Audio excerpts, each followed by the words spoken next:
et puis une combinaison de sol de compost. Et donc ce qui est prévu, c'est une récolte et puis derrière semis de maïs au strip-till. C'est pour ça qu'on regarde au niveau du profil de sol si c'est possible, s'il n'y a pas de facteur limitant au niveau de l'utilisation du strip-till. La question, c'est de savoir si un semis au strip-till est possible du point de vue de la structure du sol dans cette parcelle. Ce qu'on voit au premier abord, même sans le profil, c'est l'état de surface. Donc on voit qu'il y a quelques cailloux, il y a des résidus, la surface n'est pas battue. On est sur, a priori, plutôt du limon sableux, donc pas trop sensible à ce phénomène. Donc l'état de surface est correct. Quand on regarde le profil, ce qui se voit très rapidement, surtout que ça a commencé à sécher un petit peu, c'est qu'il y a des racines tout le long. Donc le couvert qui est en place a bien colonisé le profil, c'est un signe positif en termes de structure.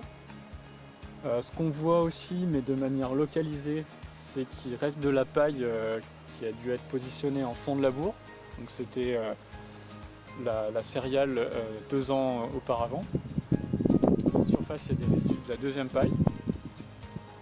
Bon, ça veut dire que ces résidus-là ne sont pas dégradés très rapidement. Donc à voir si ça pose une question ou pas, c'est pas forcément gênant, mais c'est quand même un constat. Ça pourrait avoir disparu. Ensuite, en testant au couteau, et même visuellement, on voit que vraiment en surface, le sol est très grumeleux. Donc ça avait été travaillé et puis les racines font leur effet aussi. Hein, c'est vraiment de la terre qui se défait très bien. Quand on descend, on arrive sur une zone un petit peu plus dure, qui est quand même bien colonisée par les racines, mais on voit que le couteau pénètre plus difficilement. Ceci dit, les mottes qu'on retire sont irrégulières, ce qui est un signe de bonne structure. On peut croiser aussi des galeries de vers de terre, et quand on continue à descendre, on atteint une zone où on redevient beaucoup plus friable, beaucoup plus léger. Donc ça veut dire qu'il y a quand même une zone entre, on va dire, 10 et 25 cm qui est un petit peu plus compacte.